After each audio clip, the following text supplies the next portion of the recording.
வணக்கம். நான் இப்போ நகரம் இன்குபேட்டர்ஸ்லேருந்து பேசுகிறேன். இப்போ நம்ம என்ன பார்க்க போகிறோம்னா 500 முட்டை கெப்பாசிட்டி உள்ள ஆட்டோமேட்டிக் இன்குபேட்டர் பற்றி தான் பார்க்க போகிறோம். முதல்ல நம்ம என்ன பண்ணணும்னு இன்குபேட்டர் வாங்கிக்கிறோம். அன்பாக்ஸ் பண்ணி முடிச்ச உடனே இப்போ டெலிவரியில் இந்த மோட்டர் கொடுத்துருக்காங்க. இந்த மோட்டரில் ஒரு ஓஸை கனெக்ட் பண்ணணும். அந்த ஓஸு வெளியில் இருக்கா, இந்த ஓஸ் எடுத்து நம்ம இதில் கனெக்ட் பண்ணிவிட்டு இந்த பிளக் எடுத்து முன்னாடி இதில் சொருகிடணும். அதுக்கப்புறம் நம்ம அந்த பாத்திரத்தில் வச்சிருக்க தண்ணி உப்பு தண்ணியாக, மெயினாக உப்பு தண்ணியாக இல்லாமல் இருக்கணும். பியூரிட் வாட்டர், அப்படி இல்லைன்னா குடிக்கிற தண்ணியாக இருந்தாலும் பிரச்சனை இல்லை. ஆனால் அது உப்பு தண்ணியாக இருக்கக்கூடாது. உப்பு தண்ணியாக இருக்கக்கூடாது. அதேமாரி இந்த மோட்டருக்கு வாரண்டி உண்டு. உப்பு தண்ணியாக இருந்துச்சுன்னா இந்த மோட்டர் கெட்டு போயிடும். அது வாரண்டியில் கிளைம் ஆகாது. அதுமாரி நீங்கள் வைக்கிற தண்ணியை 7 நாளைக்கு ஒரு வாட்டி கம்பல்சரி மாற்றியே ஆகணும். ஆரம்பிதா 7 நாளைக்கு ஒரு வாட்டி கம்பல்சரி தண்ணியை மாற்றிருங்க. அதுமாரி நீங்கள் அந்த பாத்திரத்தில் வைக்கிற தண்ணியை கம்பல்சரி மூடி வச்சிருங்க. ஒரு துணியை போட்டு மூடி வச்சிருங்க. இல்லைன்னா வண்டு பூச்சி எது உள்ள விழுந்துச்சுன்னா மோட்டரில் அடைச்சிக்கணும். அதுமாரி இந்த இடத்துல ஒரு வால்வு இருக்கும், அதை பார்த்தீங்கன்னா தெரியும். இது ஃபுல்லாகவும் திறக்க வேணாம், ஃபுல்லாகவும் மூட வேணாம். ரெண்டுக்கும் பாதியாக நீங்கள் வச்சிங்கன்னா தான் சரி சமமாக தண்ணி போய் ஃப்ளூவெண்டாக ப்ரூவாகும். அது எனக்கு தெரியுது. முதல்ல நம்ம இப்போ என்ன பார்க்க போகிறோம்னா, இவ்வளோ ஹைட்டில் ஒரு பாத்திரம் எடுத்துக்கோங்க. இல்லைன்னா டப்பு இருந்தால் கூட பிரச்சனை இல்லை. அதில் நம்ம மினரல் வாட்டர், அப்படி இல்லைன்னா சுத்தமான தண்ணி, உப்பு இல்லாத தண்ணியாக இந்த அளவுக்கு ஹைட்டான ஒரு பாத்திரம் எடுத்து அதில் தண்ணி நிரப்பி வச்சுக்கிட்டு, அதுக்கப்புறம் கொடுத்துருக்க மோட்டரில் உள்ள அவங்க இன்குபேட்டரில் இந்த மோட்டர் வந்திருக்கும். உள்ள இந்த ஒயிட் கலர் டியூப் எடுத்து இதில் ஒரு நாசல் இருக்கும். அதை நீங்கள் சொருகிட்டு இதுக்குள்ள ஒயர் பின்னாடி அதுக்கான சுவிட்ச் பாக்ஸ் வரும். அந்த சுவிட்ச் பாக்ஸில் இதை பிளக்கிங் பண்ணிட்டு அந்த தண்ணிக்குள்ள நீங்கள் அந்த மோட்டர் ஃபுல்லாகவே வச்சிடலாம். இது வாட்டர் ப்ரூஃப்னா இந்த மோட்ரு, அதனால பிரச்சனை இல்லை.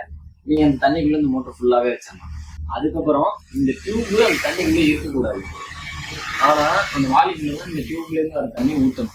நீங்கள் தேவையான அளவுக்கு இதை கட் பண்ணி எடுத்துட்டு அந்த வாளியை வச்சுக்கிட்டா போதும். சுத்தமான தண்ணியாக இருக்கணும். முக்கியமாக உப்பு தண்ணி சேர்க்கக்கூடாது. அடுத்தது இப்போ நம்ம இன்குபேட்டர் மெயினுக்கு வருவோம். இது உங்களோட இன்குபேட்டரோட ஆன் ஆஃப் சுவிட்சு. இன்குபேட்டர் ஆன், இந்த சுவிட்சு லைட் சுவிட்சு. இது தேவைன்னா நீங்கள் போட்டுக்கலாம், தேவைன்னா நீங்கள் ஆஃப் பண்ணிக்கலாம். அதுக்குள்ள லைட் சுவிட்சு. இது ஆன் ஆஃப் சுவிட்சு. இப்போ நீங்கள் இன்குபேட்டர் ஆன் பண்ணோடனே ஒரு அலாரம் சத்தம் கேட்குதா? அந்த அலாரம் சத்தத்தை நீங்கள் ஆஃப் பண்ணணும்னா இதில் 3ஆவதா உள்ள பட்டனை ஒரு வாட்டி லாங் ப்ரெஸ் பண்ணி விட்டீங்கன்னா இந்த அலாரம் சத்தம் நின்றும். அதுக்கப்புறம் என்ன பண்ணணும்னா, உங்களுக்கு டெலிவரி பண்ணும்போதே இன்குபேட்டர் இந்த வாக்கில் தான் இருக்கும், இந்த முட்டை உள்ளது. அதை நீங்கள் நேராக ஆக்கணும் அப்படின்னா நேராக்கிட்டு தான் நீங்கள் முட்டை எடுக்கணும். அதுக்காக நீங்கள் என்ன பண்ணுறீங்கன்னா, இதில் 2ஆவதா உள்ள பட்டனை ஒரு வாட்டி லாங் ப்ரெஸ் பண்ணி விட்டீங்கன்னா இது ஆட்டோமேட்டிக்காக நேராக ஆரம்பிச்சிடும்.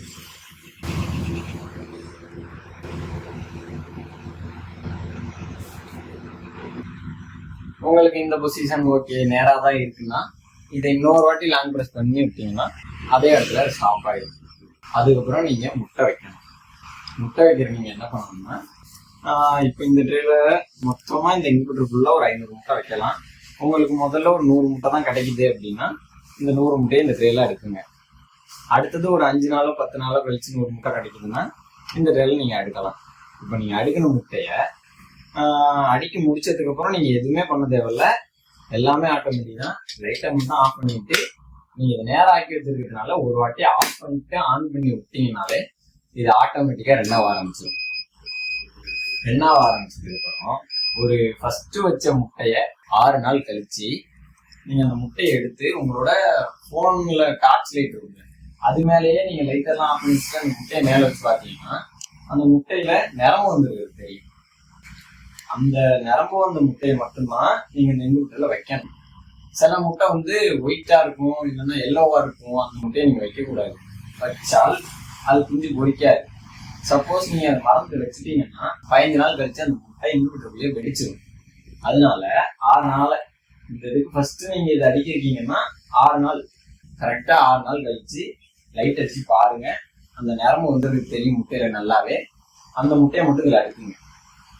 அதுக்கப்புறம் இதோட கோழி முட்டையோட பீரியட் என்னன்னா 21 நாள். அந்த 21 நாள்ல 18 நாள் நீங்க இதுல வச்சிருக்கீங்க. 18 நாள் முடிஞ்சதுக்கு அப்புறம் கடைசி 3 நாள் மட்டும் கீழே இந்த இடத்துல நீங்க ஒரு தேவோ இல்லைன்னா சணல் சாக்கு போட்டு 18 நாள் முடிஞ்ச முட்டையை மட்டும் கீழே அடிக்க வச்சிருக்கணும். கடைசி 3 நாள்ல இருந்து குஞ்சு பொரியும். அந்த குஞ்சு பொரியிற முட்டை மேல இருந்து குஞ்சு பொரிஞ்சா கீழே விழுந்து சாகிறதுக்கு வாய்ப்பு அதிகமா உண்டு. அதனால நீங்க கடைசி 3 நாள் கீழே எடுத்து வச்சிட்டீங்கன்னா குஞ்சு உசோட கீழே வந்துடும். அதுக்கப்புறம் இப்ப இதுல ஒரு 100 முட்டை அடிக்கிட்டீங்க. அடுத்தது ஒரு 100 முட்டை எடுக்கணும்னா நீங்க 100 முட்டையா ஒரு டேக்குள்ளதை எடுக்கிறதுக்கு பாருங்க, அதான் நல்லது. அதுதான் குஞ்சு பொரிக்கிறதுக்கு சான்ஸும் அதிகம். இப்ப உங்களுக்கு அந்த 100 முட்டை ஒரு 4-5 நாள்ல கிடைக்குதுன்னா கிடைக்கிற முட்டைய நீங்க ஃப்ரிட்ஜ்ல எடுத்து வச்சுக்கலாம். அது ஒன்றும் பிரச்சனை இல்லை. ஃப்ரிட்ஜ்ல இருந்து எடுத்து வச்சு வைக்க போற அன்னைக்கு மட்டும் ஒரு 1/2 மணி நேரம் ரூம் டெம்பரேச்சர்ல ஃப்ரிட்ஜ்ல இருந்து எடுத்து 1/2 மணி நேரம் ரூம் டெம்பரேச்சர்ல வச்சுட்டு அதுக்கப்புறம் வெண்ணி தண்ணி போட்டு துணியை வெண்ணி தண்ணியில் நனைச்சி அந்த முட்டையை தொடச்சி கொஞ்ச நேரம் அதுக்கப்புறமும் கொஞ்ச நேரம் ரூம் டெம்பரேச்சர்ல வச்சு அதுக்கப்புறம் நீங்க ரூம் டெம்பரேச்சர் தான் நல்லது. அடுத்தது பாத்தீங்கன்னா இந்த இன்குபேட்டர்ல இந்த ஒயர் போகும், எல்லா இன்குபேட்டர்லயுமே ஒயர் போகும். இது ஒயர்ல சென்சார், இது மெயினான விஷயம். இதை டேமேஜ் பண்ணாம யூஸ் பண்ணுங்க. இது அப்படியே தோங்கலாம், அது ஒன்றும் பிரச்சனை இல்லை. அதுக்கப்புறம் நீங்க உள்ள பாத்தீங்கன்னா அந்த இடத்துல லிமிட் சுவிட்ச் 2 தெரியும். அதுல மட்டும் எக்காரணம் கொண்டு கை வச்சிடாதீங்க. அதுல இருந்து ஷாக் அடிக்க வாய்ப்பு அதிகம். ஷாக் அடிக்கும் கண்டிப்பா. அதனால அதுல மட்டும் கை வைக்காதீங்க. மற்றபடி நீங்க மீதி எதுல வச்சாலுமே ஷாக் அடிக்காது. இப்போ வந்து 21 நாள் குஞ்சு பொறுத்து முடிச்சிடும். நீங்க கீழே சமையல் சாக்கிலேயோ இல்ல கீழே தனியா ஒரு ட்ரே வாங்கி வச்சோ ஒரு குஞ்சு பொறிச்சிருக்கு. இப்ப நான் முன்னாடியே சொன்ன மாதிரி 18 நாள் முடிஞ்ச முட்டைய நீங்க கீழே வைப்பீங்களா? இதுல பெருசா வைக்காம சணல் சாக்கு அப்படி இல்லைன்னா ட்ரேல வைக்கிறது நல்லது. ஒரு 3 நாள் மட்டும் இந்த இன்குபேட்டர் இருக்கணும். 21 நாள் 18 நாள் முடிஞ்சு 3 நாள் கண்டிப்பா இது உள்ள இருக்கணும். 21 நாள் முடிஞ்சதுக்கு அப்புறம் குஞ்சு வெளில வந்ததுக்கு அப்புறம் நீங்க ஒரு 8 நாள் ப்ரூடிங் செட்டப்ல வைக்கணும். ப்ரூடிங் செட்டப்னா அப்படின்னா என்னன்னா, நல்லா ஒரு அடி ஹைட்ல தகர சீட்டு இல்ல தகரம் அதை நீங்க ரவுண்டா வளைச்சு கட்டி அதுல நீங்க ஒரு குண்டு பல்பு தான் மேக்சிமம் பண்ணுவோம். மண்டல குண்டு பல்பு அதுதான் சீட்டு போடுவோம். அதுக்கப்புறம் உள்ள வந்து இந்த கோயில் தேவையான தண்ணி கீழே வந்து நீங்க அந்த தகரத்தை சுற்றி கீழே நீங்க குஞ்சு விடுற இடத்துல நியூஸ் பேப்பர் மட்டும் போட வேணாம்.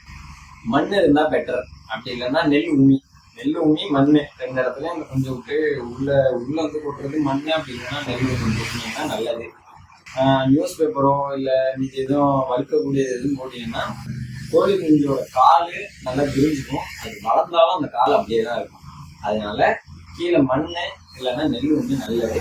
தண்ணி வைக்கலாம். அப்படி தண்ணி வைக்கணும் கண்டிப்பா. கோழி குஞ்சுக்கு தீவனம் என்னன்னா கோழி குஞ்சு தீவனம்னு கடையில கேட்டீங்கன்னா கொடுப்பாங்க. 8 நாள் கம்பல்சரி, 7ல இருந்து ஒரு 8 நாள் அந்த ப்ரூடிங் செட்டப்ல கோழி குஞ்சு இருக்கணும். அப்பதான் அந்த ஹீட்டு நம்மளோட சுற்றுச்சூழலுக்கு ஏற்ற மாதிரி அது வளர ஆரம்பிக்கும். இதுதான்.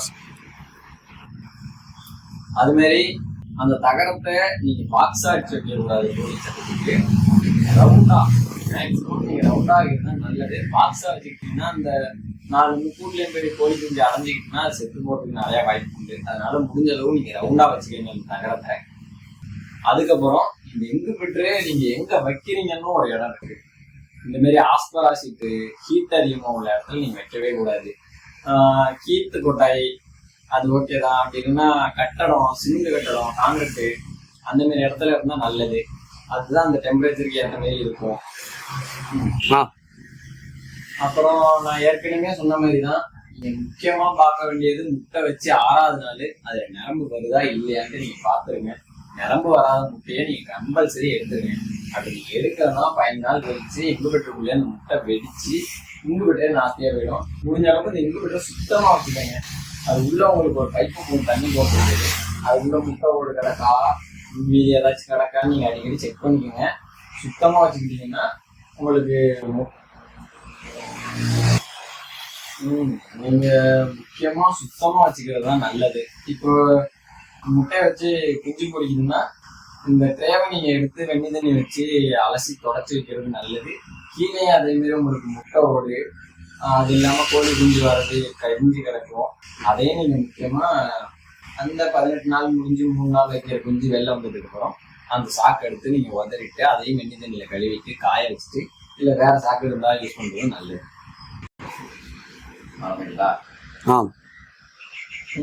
இப்ப சொன்னதுதாங்க. நான் இப்ப சொன்ன எல்லா வழியும் நீங்க பின்பற்றீங்கன்னா ஒரு 85 to 90% ஆரம்பிங்களா. நான் ஏற்கனவே சொன்ன மாதிரி நான் சொன்ன எல்லா வழிகளையும் நீங்க பின்பற்றினீங்கன்னா 85 to 90% குஞ்சு பொரிக்கிறதுக்கு குஞ்சு பொரிங்களா. இது வரைக்கும் நான் சொன்ன எல்லா வழிகளையும் நீங்க பின்பற்றினீங்கன்னா 85 to 90% கண்டிப்பா முட்டை குஞ்சு பொரிக்கும்.